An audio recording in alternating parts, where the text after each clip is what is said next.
gbagolo ụmụ na-abụ na enyi nwaanyị ji m wee mee ihe sọrọ ha. Ofu nwaanyị asị m na ya nụrụ di wee bata mụọlụ ụmụ nwoke na-abụ. This guy kwụrụ ọtọ gbanwee na ya notice na ọlọfọzi ya ma ajụkwa anya ahụ maka etu o si eme. Mana o nwere ụka ha na-eje n'ụlọ ụka afọ na o nwere this particular family ya na ha na-abụ na ekene mgbe ọbụla agbasara ụka fa na ha na-akpa ịmagolo na-ekene na-atọ ụtọ ịmagolo ụdị ha nwa. So kwana ya mana ya mọrọ na die na the girl na-akwụ na o nwere ka ya si nwaanyị di ya. So kwana ya ka fa na-abụ na-akwụ die wee sị the girl na ọ bụ na ya fụrụ ya before nya wee nụba nwunye nọ nya nwake aka anọ. Mmesi a ga-agwụ na etu this girl si wee mara ihe niile. Fa na-abụ na-atọtọgide. So fada abụọ wee chọọ ihe ha ga-eme ka die wee hapụ ya wee nụbazi anyanwụ. Ha wee chegide ihe ha ga-eme ha marọ na amakwa ihe ndị anụnwa mee. Die wee je wee ha ya pastọ. Pastọ anụnwa wee bido wee na-abịa befa maka na ya na die ebidogo nwewe nsogbu dutoni afụlụ changes na arụ die ya na die na-enwe nsogbu actually. Ya mara nnọọ fake pastọ ka ọ ha ya. The guy wee bịa na-emelu ha ekpele. Nwambọsị ọ na-emelu ha ekpele. O wee lụọ wondo wee bịa di ya nọrọ n'ụlọ. O wee si anọ nyanwa bụ nsogbu ịghọtago na ya nwee di mmiri na ọnyanwa kpata na ya na die na-enwe okwu na ọ bụrụ die ka o si n'aka na ya ga-enyeli aka ka o jee chụọ aja ka ndị di mmiri wee hapụ ya. Nya wee kwalụ. O wee si anyị agwakwana die nya agwa na onye ọbụla na aja afọ ọ ga-achụ nọ n'ime abalị ka ọ ga-achụ ya. Nya wee kwalụ wee gotesie ihe ndị ọ si anya gote. Ha na-abụ wee soro wee jebe n'ezi gbara ịtọ. O wee si ya na yanwa ga-anọ very far na agba mfe ya anya maka na a na-achụ aja na onye na-achụ aja wee onye kwesịrị na ebe afọ. Ya wee kwalụ na ya mara na this guy na di ya akpasigo di kwụ onye ụgwọ na ọ bụrụ dị anybody ọ bụrụ pastọ ka o ji abụ dibia not just akanogoli ya kwụrụ ụgwọ ka ọ bịa mee nye ihe anụnwa bụ ihe na-eme ya ihe anụnwa. Tiba ọkwanị a ọka aka na ebe afọ na-achụ aja ndị vigilante wee landị ya wee palị ya wee sị na ya na-emeri. Wee kụbịa ihe okoli ya jee na steshọn ya nọgide na steshọn chi wee fụ. Ha wee na-asịzi ya ka pastọ ya na-asị ha na-anya na mgbede ukwu mango na pastọ na ebe afọ ndị a wee jee kwụghalịsịa ha fụrụ pastọ. Ọkwanị ya ha wee kpọọ die wee pụta wee tie ntatie nke si na ya anụsigo ya na babe nne ya. Ya wee naba be nne ya lụọ ndị be nne ya ya wee naba be nne ya lụọ ndị be nne ya wee na-akwụ ya kekwe n'ihe a ga-eme ya agba nkịtị na-atọ onwe ya ụta. Ụta ka ya nọzi na-atọ onwe enyi nwaanyị wee kpọọ ya na fon wee sị ya na that girl ya na di na-ekene mgbe ọbụla na ụmụnne ya kwakpụzikwa enubi ejebili na ọnya ya nwa bụzi nwaanyị ya na di na-akwụ kịta. Si ihe nke wee gwe ya ike ya wee sị ka ezi.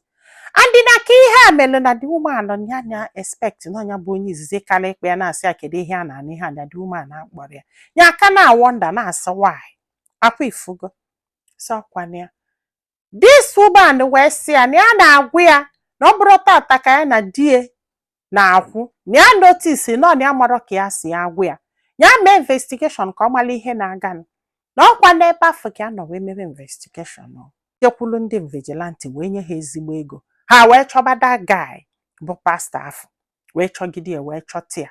wee kpụlụ ya wee bịa wee kụba ya ihe wee jụba ya o wee sị na ọ die wee ihe kwụlụ ya ụgwọ ya mee ihe anụnwa ya mee na ọ sị na ya chọrọzi ịnụ ya na ọ sị na ọ bụrụ na ya fọrọ the girl na ya kara ịnụba the girl wee kọpazie all sort of things ihe die kwuru. In fact ọ sị m nne na ike kwụrụ ọtọ gwụ ya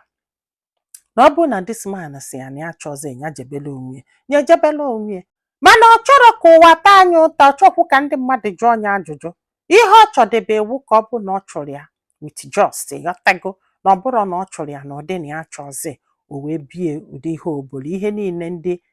invigilante kọrọ ya tanasịrị ya na-arụ. Ọ sị m nne na ebe nsogbu nọ wee dọkịta na this guy akpọgoli eke kpọrọ ya kpọchie mbụ nke egolego wu ihe anụnwa na-ekwusisizi ihe mee na ha wee jegwa wele ndị eke wee kpụrụ die wee kpọchie. Kịta anụkwa ndị be die wee bịa wee na-ayọ na-asị abiko nya gbaghalụ n'ọkwa n'ụdị na-anya na-anya ya welu maka ụmụaka ya mere nke nna anya mee nna anya ewefu n'okwu kọt na o wefukwe n'okwu kọt atọ die nga na o nwere ife ọ ga-eje tie nya makwalụ na ụmụaka tote na afa ga-ajụ ya ajụjụ ndị mmadụ wee gbakọ wee na-ayọ ya unu afụrụ ife nwoke emelie na ọ bụrụ na this man si ya na ya chọrọ ya ejepela onwe ya dana ije wee pakọ ihe a niile wee bie n'isi just maka na ọ chọzi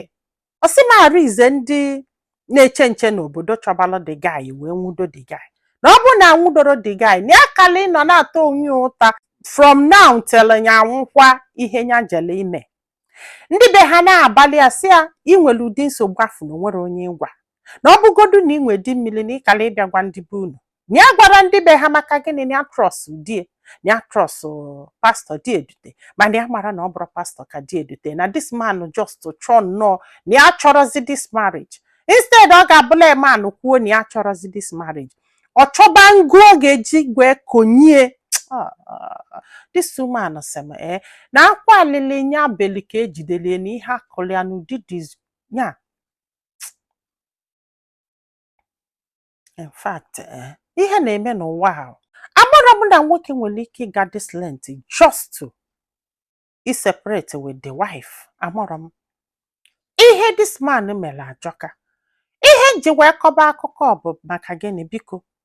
mgbe ọbụla ịnụgidela nwaanyị asị na ịchọrọzi ma ọ na ịnụgide di sị na ịchọrọzi tụma ị ga-egbu onye afọ egbuo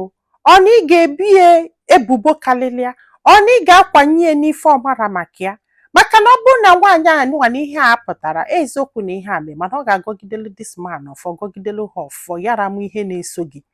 gbazọ ọnụ si onye afọ na ịchọzikwanụ ọ bụ na a ga-enyebelu gị aka ka enyelu gị aka ọ bụkwanụ na ọma nwa ọkụkọ onye ọbụla jebele onwe ya I'm telling you maka na tụma mmadụ ga-eme mmadụ ụdị ihe a ọ ka mma na isi ana ịchọrọzi jebele onwe gị. Imagine ihe nwaanyị anụwa na-eche n'isi ka ihe niile mesi na ya ji aka achụpụta onwe ebe di without knowing na di ekwụrụ the guy ụgwọ o wee mee nye ụdị ha nsi this girl dị sure na ọ dịghị mege ihe a ọ sị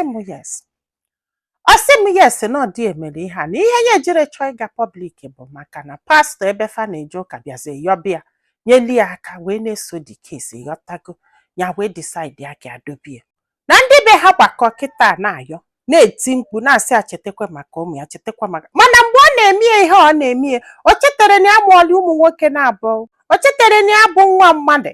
o chetere na-asị na o nwekwenu mgbe afụli ya n'anya n'ike kwụọla ọtọgwu ya wee sị na ya mara ife a ga-eme ka amara ife ndị mmadụ lụ